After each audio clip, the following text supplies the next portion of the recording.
Dormitory में वापस आने के बाद तांगवुलिन पहले अपने कमरे में नहीं गया, इसके बजाय वो किसी और के कमरे के बाहर जाकर दरवाज़ा खटखटाया।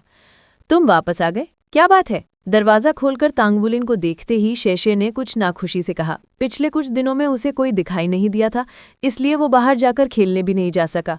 मजबूर होकर उसे बोरियत में साधना ही करनी पड़ी। मेरे कमरे में आओ, मुझे सबको कुछ बताना है, तांगवुलिन ने हाथ हिलाते हुए कहा और अगले कमरे की ओर बढ़ गया।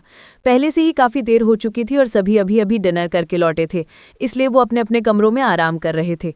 तांगवुलिन ने जल्दी ही सबको इकट्ठा कर लिया और सब उसके कमरे में पहुंच गए। मिस्टर कैप्टन, आपने हमें यहाँ किस लिए बुलाया है? झांगयांगजी ने मजाकिया अंदाज में कहा। मैं तुम सबको कुछ देना चाहता हूँ, लो पहनकर देखो और बताओ कि इसमें कहीं सुधार की ज़रूरत तो नहीं है। ये कहते हुए उसने अपनी स्टोरेज रिंग से धातु की चीज़ें बाहर निकाली और सब में बांट दी। ये तो उन वस्तुओं को देखते ही सभी हैरान रह गए। ये वेस्ट थे, धातु से बने वेस्ट। ये धातु के वेस्ट कई अंगूठे जितने चौड़े चांदी जैसे धातु के डिस्क आपस में चतुराई से जुड़कर बने थे, जो एक चेन मेल जैसा कवच बनाते थे। और भी आश्चर्य की बात यह थी कि ये वेस्ट बेहद हल्के और लचीले थे। चेन मेल के अंदाज में बने हुए इस वेस्ट को ध्यान से देखने पर धातु के टुकड़ों पर हल्के हल्के बादल जैसे पैटर्न नजर आते, मानो किसी विदेशी धातु का आभास हो। ये इतना हल्का है, ये बना किससे है? झांगयांगजी ने जिज्ञासा से पूछा। ये क्लाउड टाइटेनियम नाम की दुर्लभ धातु से बना है। मैंने इसे 1000 रिफाइन से शुद्ध किया और फिर इससे ये चेन मेल बनाया। भले ही ये हल्का है लेकिन बेहद कठोर भी है। जब हम स्पिरिट असेंशन प्लेटफॉर्म में प्रवेश करते हैं तो हमें स्कैन किया जाता है और हमारे पास की हर चीज़ अंदर चली जाती है। इसलिए अगर हम इसे पहन कर जाएंगे तो हम इसका इस्तेमाल अंदर कर सकेंगे और हमारी जीवित रहने की संभावना बढ़ जाएगी। वांग जिनशी धीरे से बोला। क्या इसे चीटिंग माना जाएगा? झांगयांगजी ने चालाकी से कहा। इसमें चीटिंग कैसी? हम तो बस रिबेलियन पीरियड का फायदा उठाकर खुद को बेहतर बना रहे हैं। हालांकि ये पूरी तरह फिट तो नहीं है, लेकिन ये मेरे मूवमेंट में रुकावट नहीं डालता। मेरी तेज चाल पर भी इसका असर नहीं पड़ता। जिनशी, जरा एक मुक्का मारकर देखो, झांगयांगजी ने उत्सुकता से कहा। ठीक है। वांग जिनशी ने सीधे झांगयांगजी के पेट पर घूंसा मारा। धप की आवाज हुई और झांगयांगजी जमीन पर गिर गया। आहा, थोड़ा हल्का मार सकते थे ना? झांगयांगजी ने शिकायत की। हल्का मारने का क्या फायदा? कप्तान ने सच में बहुत अच्छा बनाया है। जब मैंने घूंसा मारा तो ऐसा लगा जैसे किसी लोहे की ढाल को मार रहा हूं। असल में तुम मेरी ताकत से पीछे गिरे, ना कि धक्का लगा। झांगयांगजी उठ खड़ा हुआ और पेट सहलाने लगा। सही कहा, उसके पेट में जरा भी दर्द नहीं था। गुयुए ने तांगुलिन की ओर देखा। क्या इसीलिए तुम 3 दिन गायब थे? हाँ, बस लड़ाई के पहले कुछ तैयारी कर रहा था। जिनशी और झांगयांगजी दोनों ठीक कह रहे हैं, ये एक तरह से चीटिंग जैसा है, लेकिन कम से कम इससे हम आत्मा पशुओं के सामने इतने कमजोर नहीं रहेंगे। अगर हम स्पिरिट असेंशन प्लेटफॉर्म में 1 मिनट भी ज्यादा टिक पाए तो ये हमारी परीक्षा में गिना जाएगा और हम और ज्यादा आत्मा पशु भी मार पाएंगे।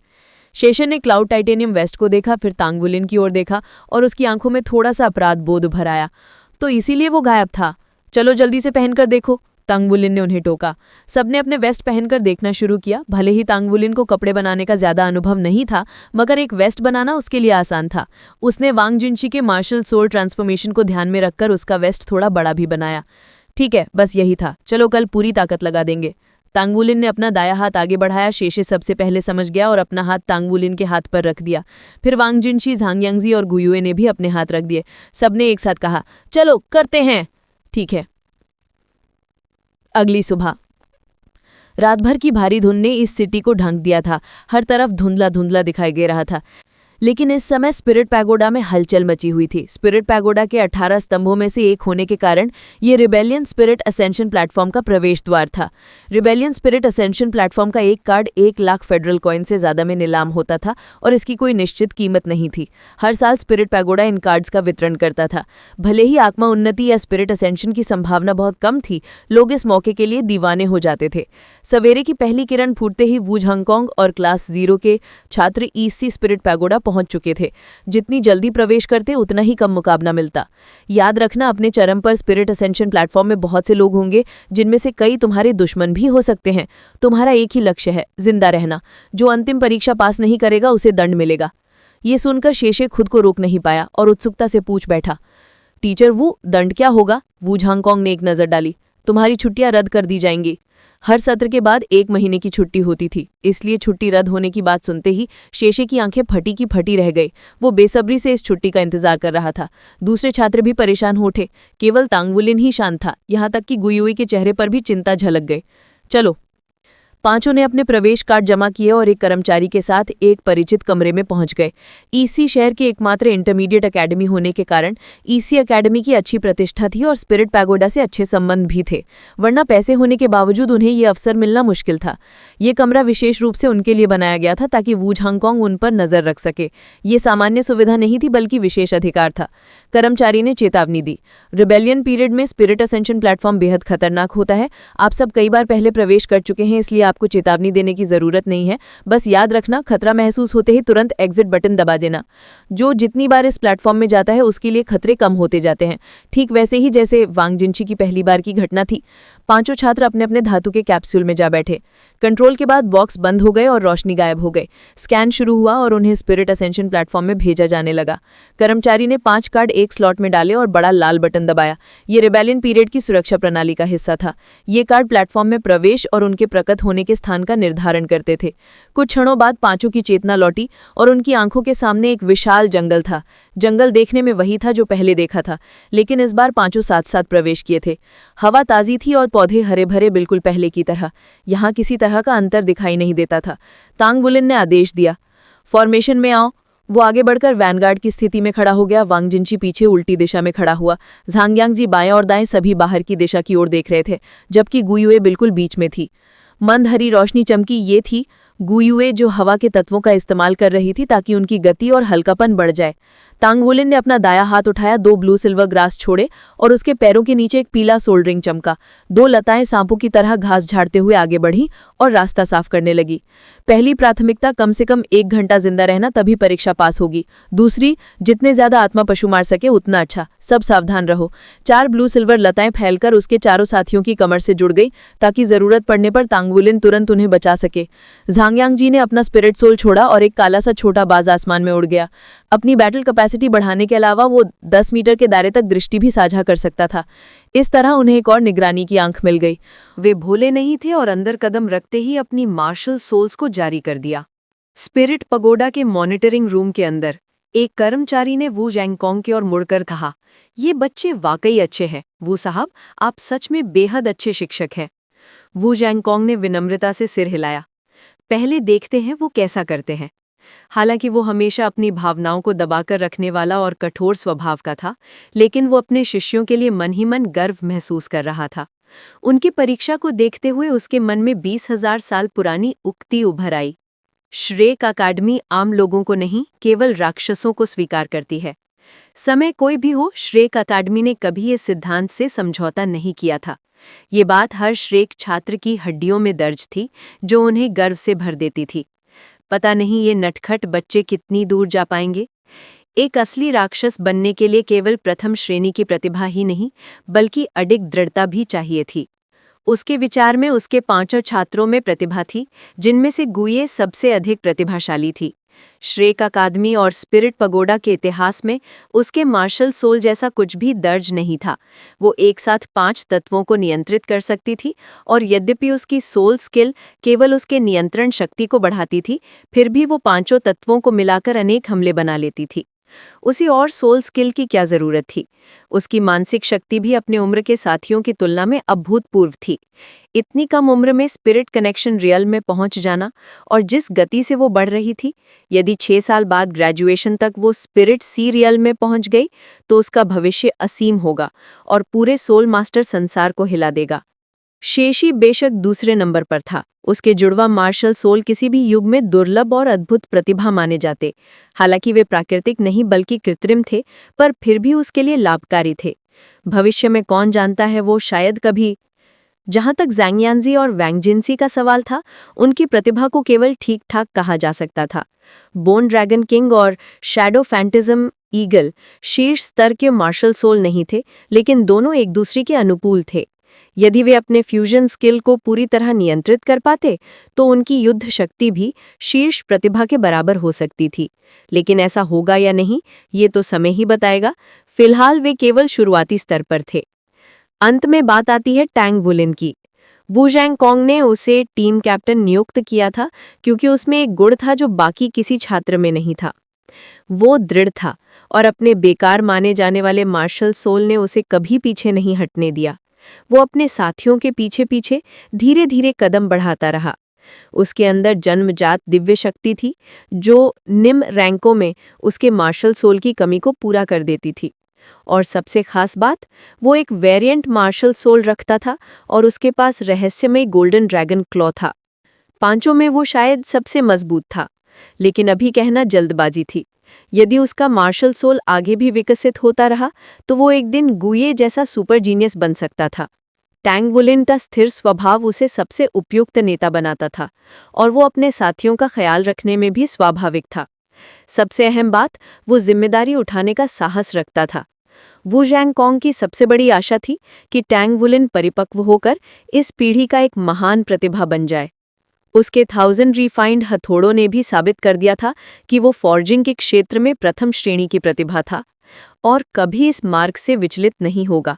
हालांकि ब्लैकस्मिथिंग 3 महान मेका मास्टर व्यवसाय जितनी लोकप्रिय नहीं थी, लेकिन 5वीं रैंक और उससे ऊपर के लोहार महाद्वीप के सबसे दुर्लभ विशेषज्ञ में गिने जाते थे। बैटल आर्मर डिजाइन और निर्माण जितने उच्च स्तर के थे, उनकी नींव तो लोहार ही रखते थे। बेहतरीन सामग्री मिलने पर डिजाइन और प्रतिशाली हो जाते और बैटल आर्मर सर्वोच्च गुणवत्ता तक पहुंच जाता। वू ज़ैंग सच में चाहता था कि टैंग वुलिन इस मार्ग पर बहुत आगे तक जाए। यदि उसे अपने संगठन की परीक्षा के लिए किसी एक छात्र को चुनना पड़ता तो वो निश्चित ही टैंग वुलिन होता। गुये को वो समझ नहीं पाता था, लेकिन इतना जरूर जानता था कि वो कई रहस्यों से घिरी हुई है और उस पर नजर रखने की जरूरत है। टैंग वुलिन ने अपने ब्लू सिल्वर ग्रास की लताओं से सामने की घास हटाते हुए रास्ता बनाया ताकि वे धीरे धीरे और सावधानी से आगे बढ़ सकें। ये उनकी टर्म एंड अंतिम परीक्षा थी, इसलिए उनकी पहली प्राथमिकता थी जीवित रहना। आत्मा पशुओं का शिकार फिलहाल दूसरी प्राथमिकता थी। सबसे महत्वपूर्ण था एक सुरक्षित स्थान ढूंढना। पीछे या किनारों पर किसी आत्मा पशु का कोई निशान नहीं है, ज़ैंग यानज़ी ने रिपोर्ट किया। टैंग वुलिन ने सिर हिलाया। इसके साथ ही एक हेवी सिल्वर हथौड़ा उसके बाएं हाथ में प्रकाश के साथ प्रकट हुआ। दाहिना हाथ खाली रखा ताकि जरूरत पड़ने पर गोल्डन ड्रैगन क्लॉ का इस्तेमाल कर सके। तभी सामने से एक भारी सी गरज सुनाई दी और एक बड़ा जानवर छलांग लगाते हुए बाहर आया। वो इंसान जितना बड़ा एक विशाल गौरिल्ला था। उसके राखी काले बालों से हल्की मछली जैसी गंध आ रही थी और उसकी आंखें लाल चमक रही थी। टैंग वुलिन पहले स्पिरिट असेंशन प्लेटफॉर्म के अपने अनुभव के बाद आत्मा पशुओं को गहराई से अध्ययन कर चुका था। अब उसकी समझ पहले की तुलना में कहीं अधिक थी। एक नज़र डालते ही उसने उसे पहचान लिया। ये 100 साल पुराना आयन आमेब था, एक मानवीय आत्मा पशु। ये तेज और शक्तिशाली होता था। इसके हाथ लोहे के समान कड़े थे, लेकिन सबसे परेशानी भरा इसका समूह कौशल थ्रेटन था। कमजोर मानसिक शक्ति वाला कोई भी यदि इससे प्रभावित हुआ तो तुरंत लड़ने की इच्छा खो सकता था। इसलिए आयन आमेब से निपटने का सबसे अच्छा तरीका था पहले हमला करो। श्वूं! टैंग वुलिन ने तुरंत अपना हथौड़ा फेंक दिया, जो हवा में आर्क बनाते हुए आगे गया। वो बड़े कदमों से आगे बढ़ा और सीधे हमला कर बैठा। उसके दाहिने हाथ पर सुनहरे तराशे उभर आए और बाइने हाथ को उसने खाली रखा ताकि जरूरत पड़ने पर गोल्डन ड्रैगन क्लॉ का इस्तेमाल कर सके। तभी ब्लू सिल्वर ग्रास की एक लता जमीन से सरकते हुए आयन आमेब को लपेटने लगी। शिएशी भी उसी क्षण हरकत में आया। वो टैंग वुलिन के पीछे पीछे दौड़ा। टैंग वुलिन ने कमर से बंधी लता पकड़कर उसे ऊपर की ओर झटका, जिससे शिएशी हवा में उछल गया। शिएशी बड़ी सुंदरता से कूदते हुए आयन आमेब के सर के ऊपर से गुजरा। उसका लाइट ड्रैगन डैगर चमका और उसने सीधे उसके सर के पीछे वार किया। मानवीय आत्मा पशुओं की सबसे बड़ी कमजोरी उनके सर का पीछे का हिस्सा। उसी क्षण हल्के से हरे रंग की झलक वाले 2 छोटे से आग के गोले तीर की तरह आगे बढ़ाए। ये साधारण दिख रहे थे, लेकिन हवा आग को तेज कर देती थी। वो कमजोर थे पर बहुत तेज। एक चांदी सी चमक आयन आमेब के सामने उभर आई, जिससे उसकी नजर शिएशी पर से हट गई। टैंग वुलिन, शिएशी और गुये का तालमेल अद्भुत था। कहा जा सकता था कि वे पूर्णता से बस एक सांस दूर थे। ज़ैंग यानज़ी और वैंग जिनसी ने आक्रमण नहीं किया। वे साथ खड़े होकर आसपास की निगरानी कर रहे थे। भले ही उनका फ्यूजन स्किल पूरा नहीं था, लेकिन जरूरत पड़ने पर यह अभी भी बेहद शक्तिशाली विकल्प हो सकता था। उनका लक्ष्य था किसी और आत्मा पशु के अचानक आने से रक्षा करना। आयन आमेब उन तेज छोटे आग के गोलों के सामने कुछ न कर सका। वो केवल सिर झुकाकर उन्हें मात देता, जिससे चिंगारियां उड़ती। उसी समय उसने अपना हाथ झुलाया और 1000 रिफाइंड हेवी सिल्वर हथौड़े को टकरा दिया। धड़ाम! हथौड़ा पीछे उछल पड़ा, लेकिन आयनाम एप भी कांप उठा। आखिरकार उस वार में 500 किलो से अधिक की ताकत थी। चाहे एप के पास जन्मजात दिव्य शक्ति थी, ऐसा वार झेलना आसान नहीं था।